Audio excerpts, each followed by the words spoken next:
Hello, I'm Nicolette Pomba-Van editor of ESI magazine, coming to you from the African Utility Week studio. Today I have with me Silas Zimu, who is the energy expert advising the President in South Africa. And he will be speaking to us today around various topics in the South African generation and energy market. Welcome, Silas. Thank you. I'd like to start our conversation off talking about nuclear energy, because this has been on the cards in South Africa for a while now. And I want to find out, what is the progress that government has made? Look, firstly, nuclear program is very important as part of our energy mix. Secondly, it can't be done abruptly. So it has to be done in phases for various reasons. Thirdly, as our old coal power stations are aging, we need to replace them.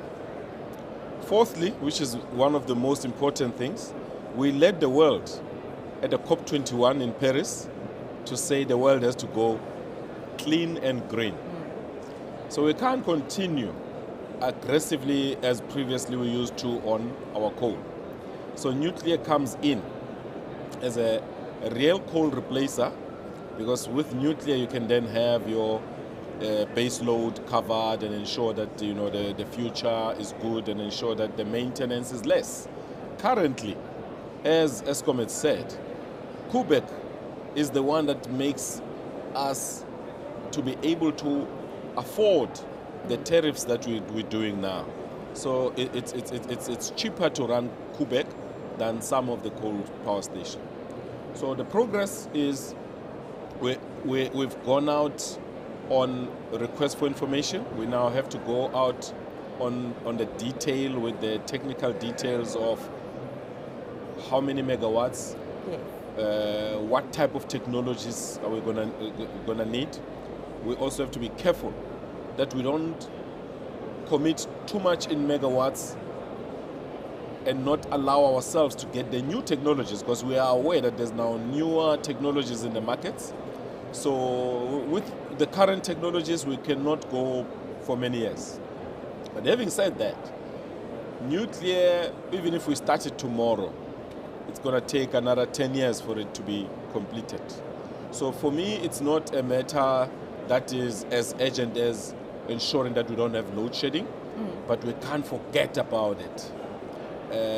There are many countries that are doing nuclear at the moment. They are going through their own challenges. We are learning from those challenges so that we don't go through the same mistakes. And if a country like the UK is going nuclear, really, South Africa needs nuclear for two reasons. For your grandchildren to have sustainable electricity, but I also believe, personally, that when you have nuclear, other superpowers talk to you nicely. They don't bulldoze you. And we need that in Africa. We need that in Africa. Not for South Africa alone, for the rest of Africa. Security. That's a very good personal statement to make. Yeah. And looking again at clean energy, gas is being called the clean fossil fuel. And I know that the minister made a recent announcement around gas to power in terms of IPP, the IPP office. Where is South Africa also in terms of gas to power? That's an important question. And your second part of the question is the most important, because that's our success story, the IPP office. Through the IPP office, we will do the gas to power. First expression of interest is out on Sunday in newspapers. Everybody excited. We need that gas. But as South Africa, we don't have access to too much of gas at the moment. But we've got a neighboring state that has got lots of such gas, which is Mozambique. And the Mozambique relationship with South Africa are very, very key for the purpose of gas. And Mozambique is prepared to supply all its neighboring states with this gas. But the main demand is in South Africa. And Mozambique strategically is nearest to our 21 pack power stations, coal ones in Mpumalanga. So to transport that gas from Mozambique to Mpumalanga changes what Mpumalanga is all about today. Remember, if we have to replace some of the coal stations to gas or convert them to gas, there's an economy that we don't want to hamper negatively. And that's the economy that coal has created in Mpumalanga itself. We don't want people to lose their jobs. So gas will ensure that those power stations are still running. Some would still be running on coal because there's now nanotechnologies from Russia, from Europe, that can reduce the pollution from coal by 50%. So we really don't have to replace everything with coal, with gas. But if today we have to say in the next 6 months, what can we get power from? Vis-a-vis nuclear, gas, coal, solar, wind. Gas gives us, in 6 months, and Egypt has done this, in 6 months we can get 1,000 megawatts into the grid. Because we need to go back to something that has actually started haunting me from 6 months back. What the Afrikaner government had done. For about 5 million of them, they had built more than 30,000 megawatts for themselves. And it created South Africa industrialization. It brought in the East Coast of this world, the Sasol of this world. And all of a sudden, we came into power 1994 and we eroded that power, that electricity. We need to go back and say, are we really fair to our grandchildren? How can and how did the Afrikaner government invest so much that our current finance people cannot understand? They invested for the future. And that's what we must do now. We must learn from the Afrikaners. We need to bring a minimum of 10,000 megawatts into the grid available. Special tariffs for different industries so that we can save our smelters, we can save ISCO, we can save many companies. And we can also stimulate to have more of the waterfall estate, more of the sentient cities around the country. Then that can position us to be an energy hub for the whole of Southern Africa, actually up to the important Inga hydro. We've spoken now about nuclear, gas to power. You've mentioned wind and solar, the renewable energy IPP program that has been so successful. I want to move on to now the cost of power. Electricity tariffs in South Africa and the rest of Africa are increasing. How can we make the tariff for consumers affordable and sustainable?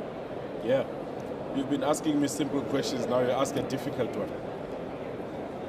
But it's an important one.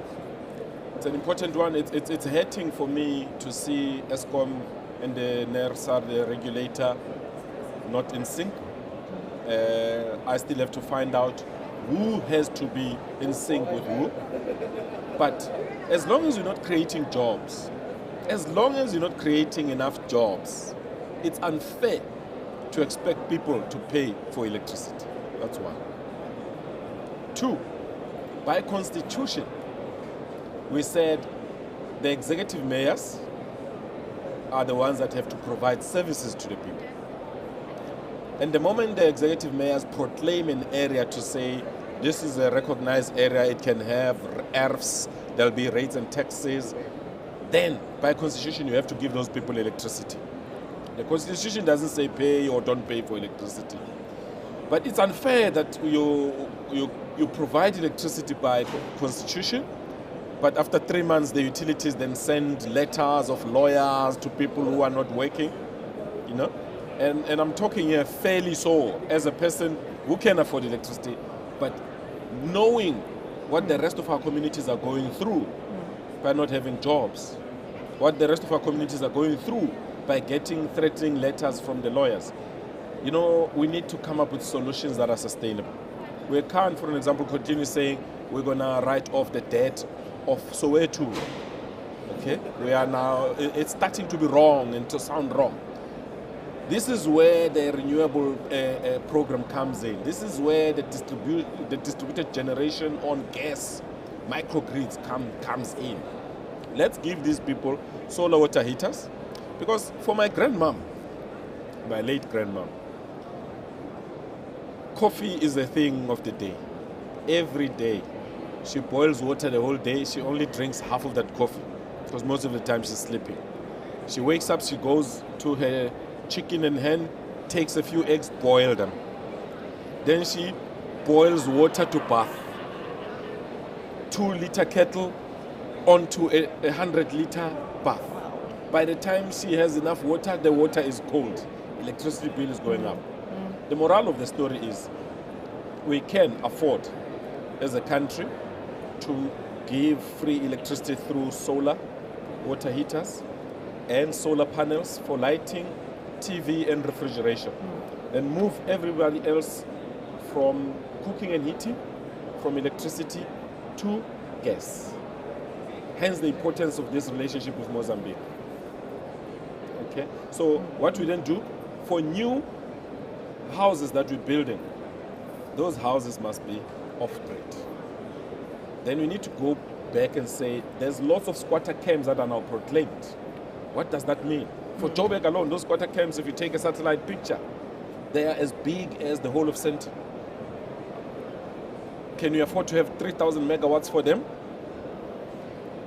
Will they be able to pay? Is it not financially sustainable to put them off grid now? And maybe even declare that now electricity is for free. But because of the maintenance cost, we can have a minimum flat rate of 50 Rand that each house can pay for the maintenance of this. Then we go back into another challenge. Our township have got backyard rooms.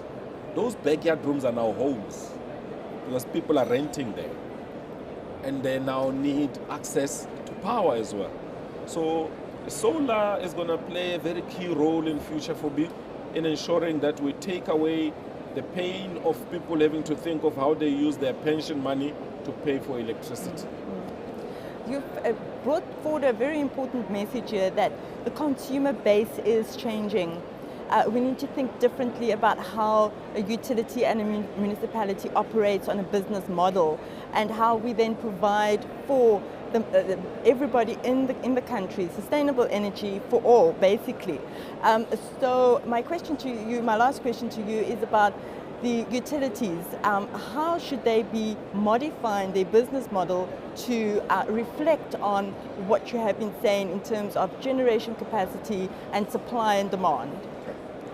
So, back to your previous question, to close it, we need to come up with what I call a tariff for the unemployed. And that tariff doesn't need metering, doesn't need to be expensive. And we have to accept it as a country, that it's there, so that no one then says, why are those people not paying or paying less and all that. Then what it would mean is your last question. The utilities are not being paid, so they are losing money. And sadly so, their annual reports don't show this non-technical loss for whatever reason. So the model for the utilities is the solar roof packages that I'm talking about. They should be owned by the utilities, ESCOM and municipalities. They should be linked to the rates and taxes. So if you move houses, you can't take these away. And you can't do any work on them because they don't belong to you. Okay? So what that means is you now bring what the utilities are currently losing, you're bringing it down and possibly to zero. Because if you look at how utilities are challenged, there are these guys who are doing illegal connections. There are these guys who are selling electricity illegally. So there is money that is spinning around that is not coming to utilities. These guys are collecting from households every month, better than the utilities. So that money is what I call a flat rate that people can afford. Yeah. Because they are paying those illegal guys. Okay? So the model then becomes, you put people off grid, you create a new revenue stream, you using less electricity from the ESCOM power stations, but they should not be losing any money as well because they'll be buying less coal So it's a direct proportional formula. It's not true that they'll be losing money. They are not getting it anyway today. I can challenge them on that.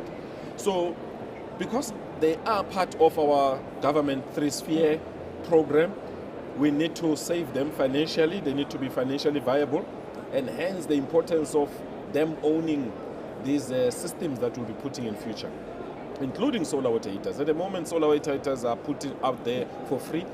Nothing stops them to have a surcharge of 20 Rand a month, because they've saved people 100 Rand by putting a solar water heater. So I think they need to sit down. They need to understand their market first. And with all due respect to my colleagues, they need to understand their market. They can't continue closing offices and let people go buy electricity far. People pay for public transport to buy electricity. Huh. That money for public transport should be the one that they are collecting. So that's called being streetwise. No university teaches you this, unfortunately. But you need to walk the streets, go to public meetings, hear what the communities are saying, listen to your politicians, support your politicians, then you've got a good financial model. That is an outstanding message. Know your customer. Thank you very much, Silas. Thank you. It's a pleasure. Thank you for watching. I'm Nicolette Pomba van Zyl, coming to you from the African Utility Week studio.